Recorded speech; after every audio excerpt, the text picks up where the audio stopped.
Menjelang tengah malam, ketika acara hiburan telah selesai, sang senopati kemudian berujar kepada kedua adipati itu, "Kakang berdua, menurut saran saya, kakang berdua tidak seharusnya meneruskan mengantar upeti bulu bekti ini ke Pajang.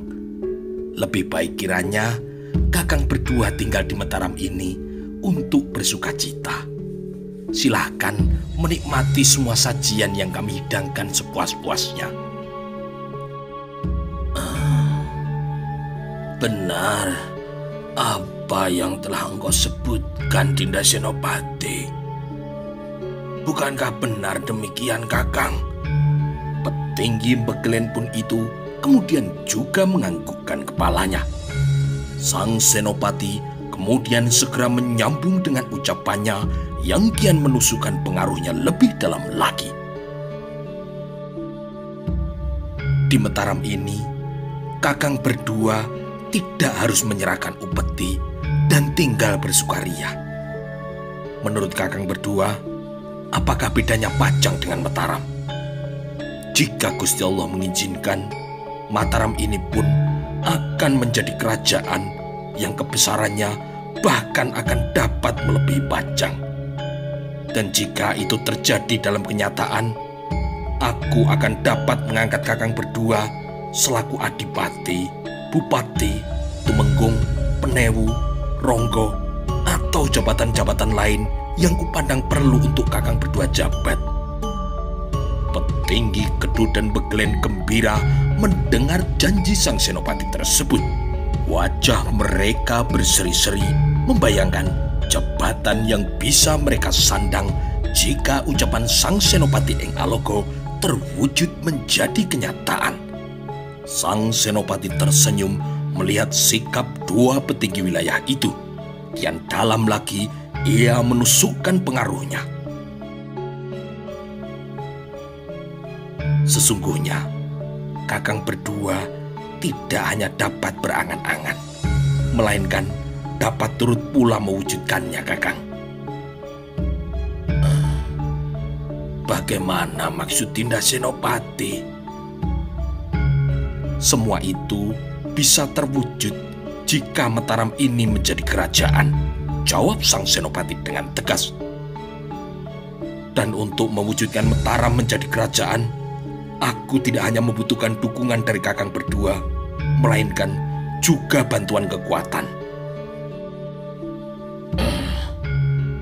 Dengan sikap yang Dinda Senopati tunjukkan, mengapa kami tidak memberikan dukungan dan bantuan jika Mataram ingin menjadi kerajaan? Ujar Adipati Kedu, mengepal kedua tangannya seperti hendak menunjukkan ucapannya. Jangan ragu-ragu, Dinda. Kami pasti memberikan dukungan dan bantuan itu. Iya, begitu pula denganku, sahut Adipati Begelen. Aku akan memberikan dukungan dan bantuan agar cita-cita kita bersama itu terwujud. Dinda Senopati, jangan ragu-ragu dengan janjiku ini. Aku pasti memenuhi janjiku jika waktu itu telah tiba, Dinda. Dinda Senopati dapat memegang janjiku. Sang senopati Eng Alogo gembira, rencana dan siasatnya kini berjalan sesuai dengan harapannya. Ia telah mendapatkan janji dari dua petinggi wilayah yang selama ini bernaung dalam kekuasaan Pajang. Perlu pula baginya untuk menenteramkan hati dua petinggi itu.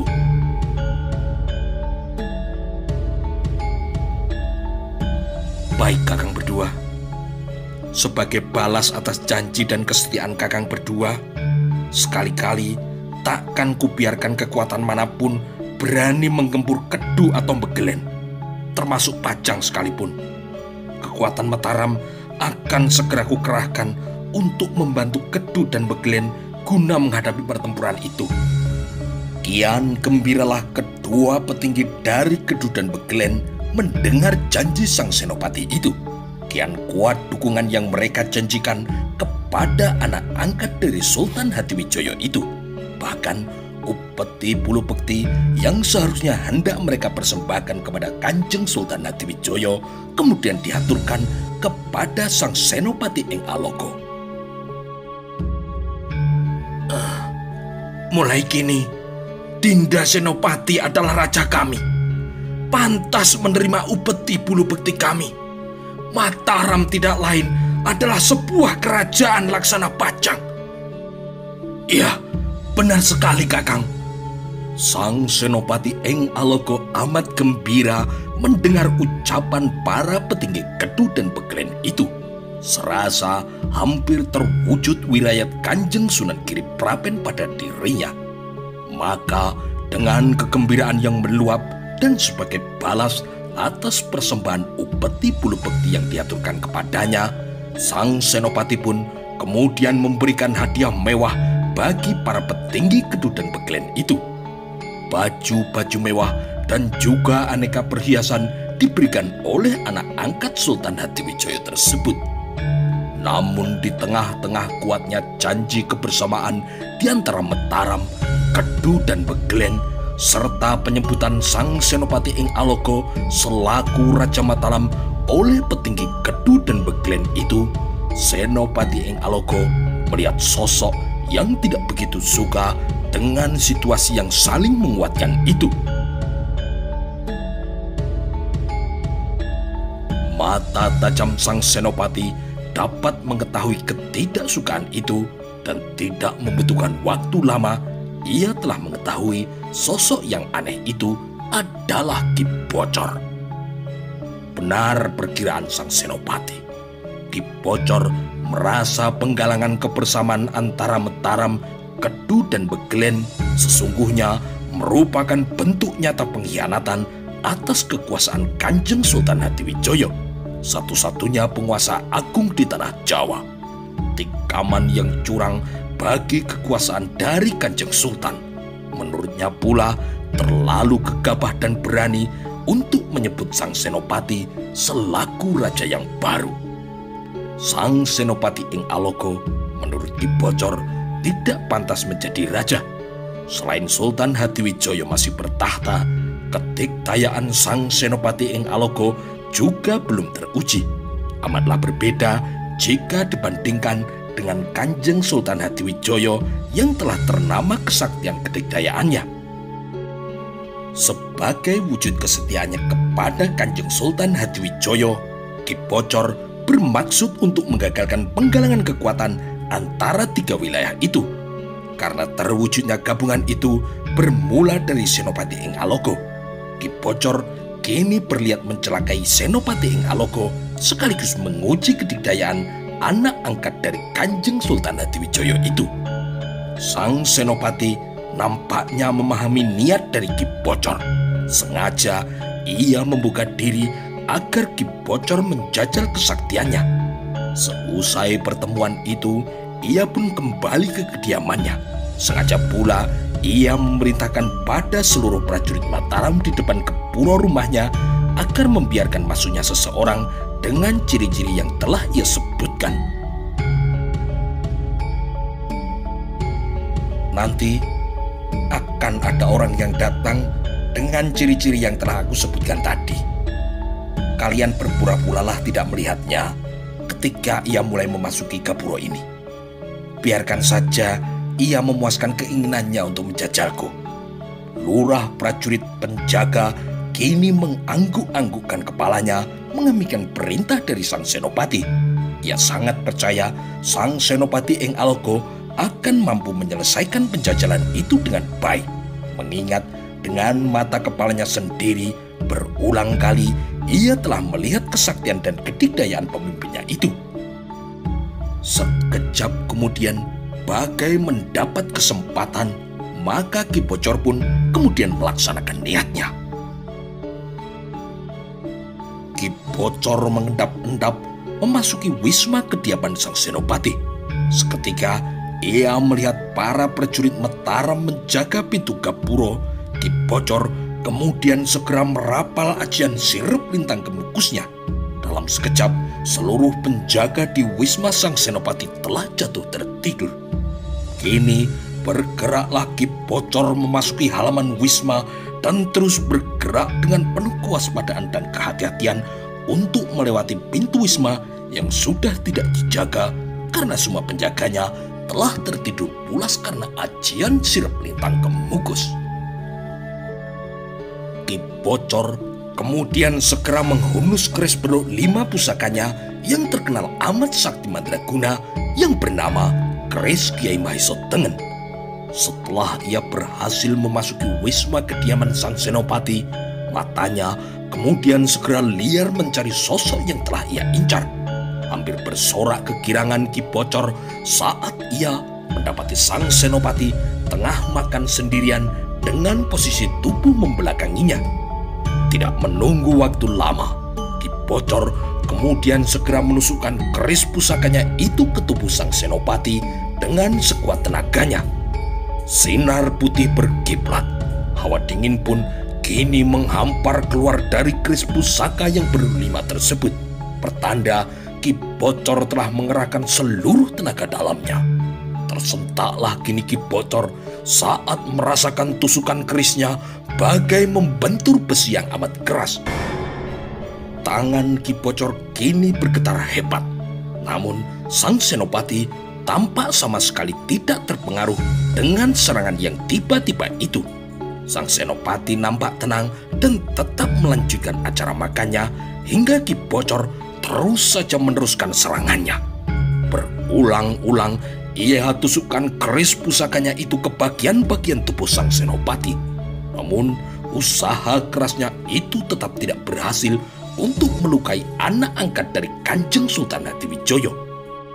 Sang senopati tetap terdiam dan tetap meneruskan acara makannya hingga membuat Ki Bocor seperti kehabisan akal untuk melukai sang senopati. Terus-menerus ia menusuk dan mengucamkan keris pusakanya hingga terkuras habis tenaga dalamnya. Ia pun kemudian jatuh terduduk pada akhirnya dan kemudian terperanjat saat mendapati ujung kerisnya itu telah bengkok, laksana telah digunakan untuk menusuk besi.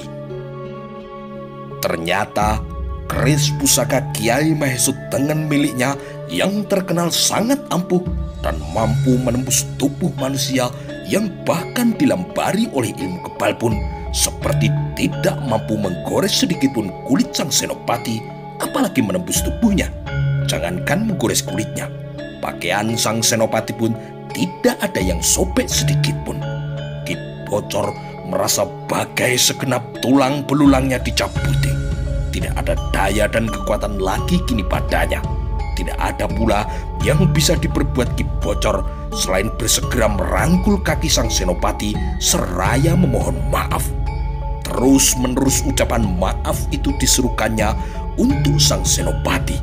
Sang senopati tetap membiarkan Ki Bocor berlaku seperti itu, seperti tidak terjadi sesuatu apapun padanya, dan dengan tenang sang senopati tetap meneruskan acara makannya. Usai makan, sang senopati kemudian berujar, "Jadi, bagaimana maumu Ki Bocor?" Ki Bocor menyembah, merintih-rintih hingga menangis dan kemudian memohon ampun. Dijelaskannya tujuan tindakannya itu adalah untuk mengetahui kesaktian dan juga kedikdayaan sang senopati. Lalu,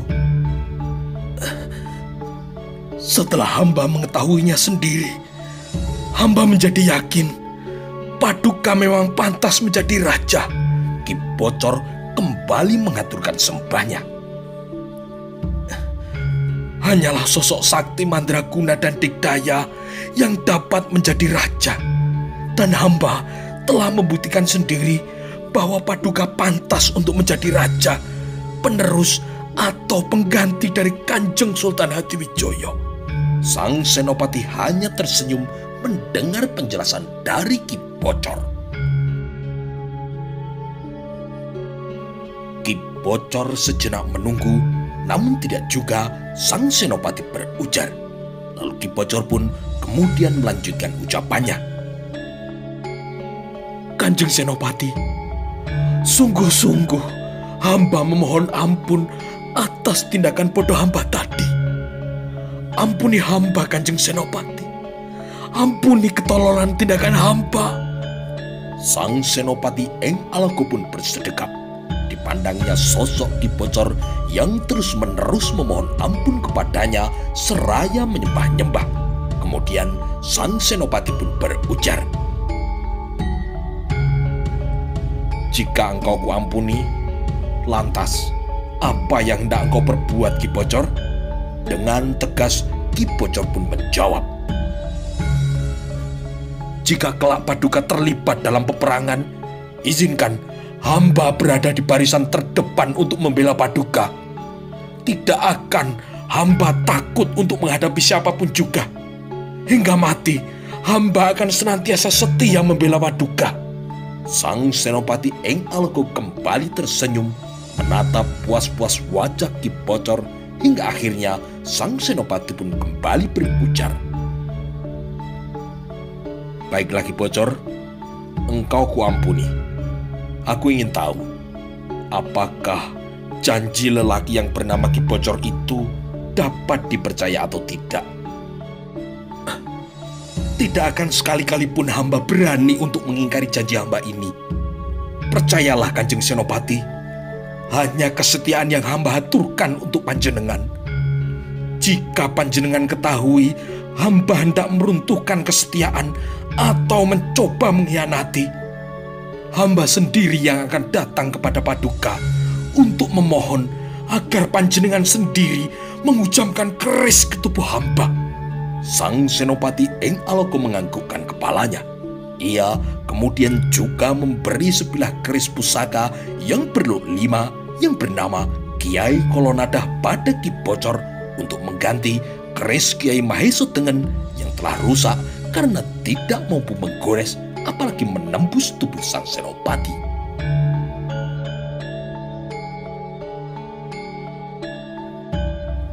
Sementara itu, cerita kemudian berpindah ke daerah Watu Gamping.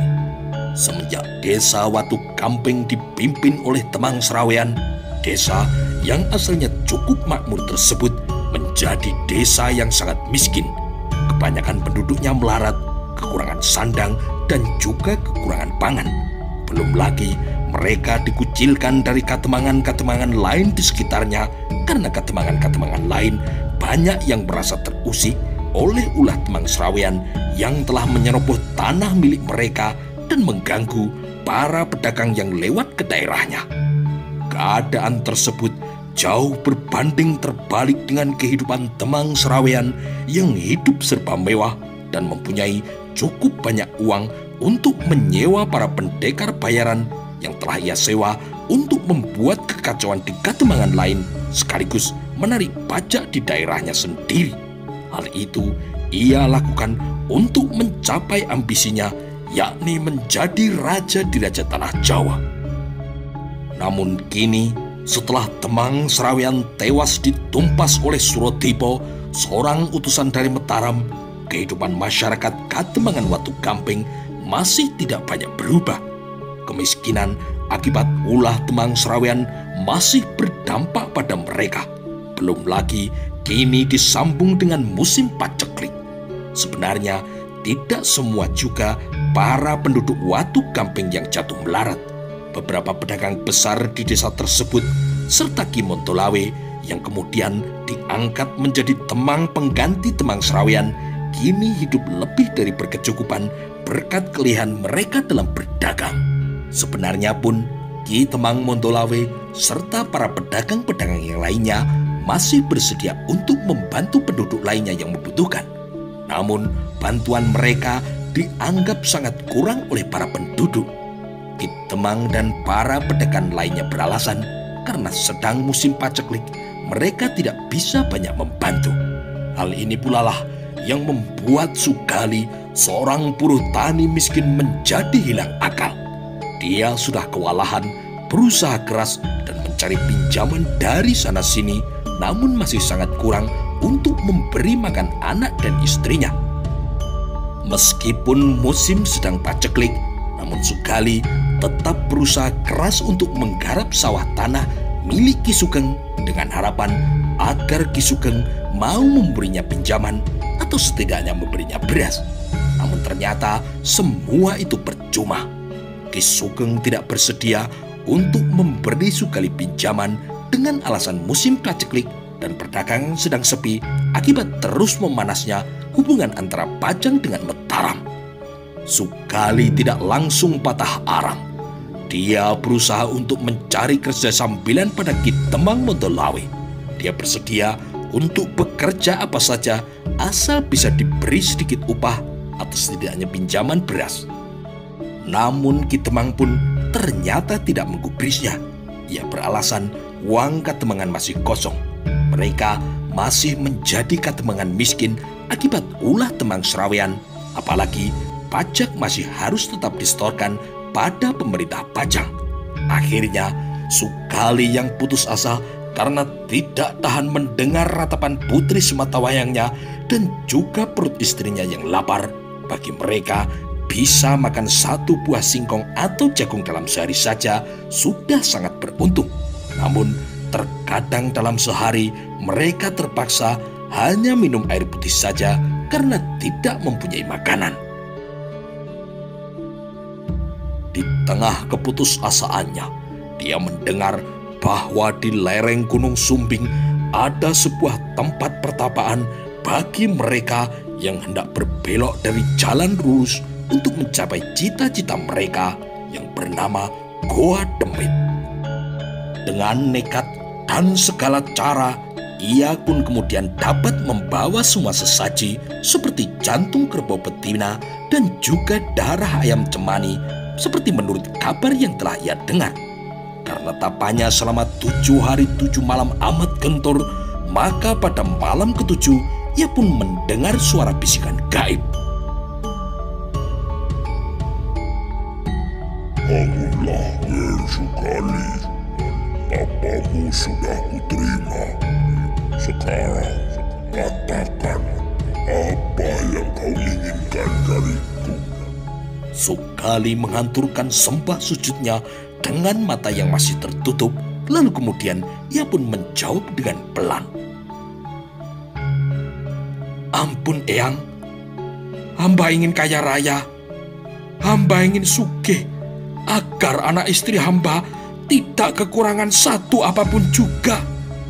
Hamba juga ingin menjadi orang yang sakti mandraguna, agar hamba bisa membalas dendam pada orang-orang yang menyakiti hamba.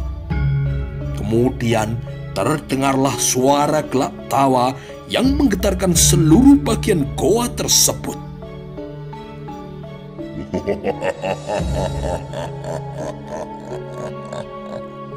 Itu sangatlah mudah. Sekarang gores kedua tanganmu pada batu itu sampai berdarah. Kemudian angkatlah kedua tanganmu ke atas.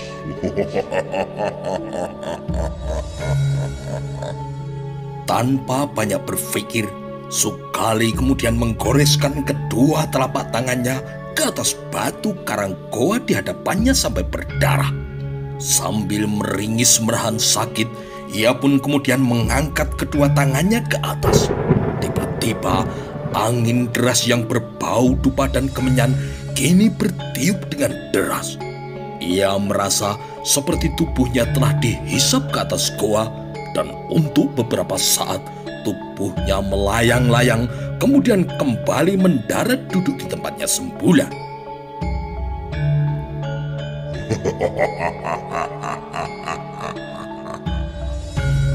Sekarang kau sudah memiliki ilmu kesaktian yang aku berikan. Dengan menggunakan ilmu itu, kau bisa menghilangkan tubuhmu sehingga kau bisa mengambil apapun yang kau kehendaki tanpa diketahui oleh siapapun. Tubuhmu juga kini kebal, tidak mempan oleh senjata apapun. Kau juga aku berikan aji pangebur karang, sehingga kini engkau mempunyai kemampuan ilmu kanuragan dan tenaga dalam yang dahsyat. Kedua tanganmu itu bahkan bisa menghancurkan karang yang paling atos sekalipun. Ucap suara gaib tersebut. Matur sembah nuwun Eyang. Terima kasih, sujud Sugali. Cobalah semua ilmu yang telah kuberikan padamu itu sekarang. Ucapkan sirna gaib dalam hatimu, maka tubuhmu akan menghilang atau menjadi gaib. Ucapkan Betara Karang, maka tubuhmu akan kebal terhadap semua jenis senjata. Ucapkan Panglebur Karang, maka kedua tanganmu bisa menghancurkan karang, Ger. Sugali kemudian mencoba semua ilmu yang baru saja didapatnya. Sungguh hebat, dengan hanya mengucapkan nama ajiannya, ia pun kini bisa menghilang atau menjadi kebal dan juga menghancurkan batu karang yang ada di hadapannya. Kembali ia bersujud pada makhluk yang tidak kasat mata tersebut. Namun ingatlah, Ger, semua itu ada syaratnya. Setiap hari pertama pada bulan purnama, kau harus mempersembahkan tumbal seorang gadis perawan untukku. Bunuh gadis itu, lalu bawa ke tempat sepi. Kemudian rendam kedua tanganmu oleh darah perawan itu sambil mengucap namaku, Eyang Demit Purwatus. Sandiko tahu Eyang, sembah Sugali. Dan yang terakhir, Ger, ketika kau membaca semua mantra tersebut, kau akan berubah menjadi sesosok genderuwo. Ketika kau berubah, kau harus menyalakan sebatang lilin. Waktu perubahanmu adalah selama lilin itu menyala. Namun ingatlah, Ger, jika api di lilin itu bergoyang, itu tandanya kau sedang berada di dalam bahaya. Maka kau harus segera meminta bantuan seseorang yang kau percayai untuk mengawasi lilinmu. Pesan suara gaib itu. Sekali lagi Sugali menghaturkan sujudnya, kemudian berlalu dari gua angker itu untuk kembali ke desanya, yaitu ke desa Watu Gamping. Sementara itu, di balai pengadapan Keraton Pajang, Sang Sultan Hadiwijaya tengah dihadap dalam penghadapan agung. Pangeran Benowo yang menjabat sebagai Adipati Pemalang serta anak-anak Sang Noto yang lain duduk dengan khidmat di hadapannya. Begitu pula dengan para pejabat Kasultanan Pajang dan juga para adipati serta bupati dari wilayah-wilayah bawahan Pajang. Kanjeng Sultan Hadiwijaya merasa perlu untuk mengadakan penghadapan agung untuk memperbincangkan sikap Sang Senopati Ing Alogo serta kondisi Mataram yang terakhir. Suasana di penghadapan Keraton Pajang terasa sunyi setelah Kanjeng Sultan Hadiwijaya hanya terdiam di atas singgasananya. Beliau bersedekap dan pandangannya menatap jauh keluar balai penghadapan. Jelas tersirat kemurungan yang teramat sangat pada wajah penguasa Kasultanan Pajang tersebut. Kupingku tidak tahan lagi. Lagi-lagi, aku harus mendengar gunjingan tentang putraku Senopati, tentang membangun benteng, tentang menanam beringin kurung, tentang membangun angkatan perang yang besar, dan mengajak kademangan-kademangan di sekitar Mataram, bahkan Kadipaten Kedu dan Begelen untuk bergabung dengan Mataram, untuk mempersiapkan pemberontakan. Sementara, nyatanya sampai sekarang tidak ada apa-apa, ucap Kanjeng Sultan dengan suara yang bergetar.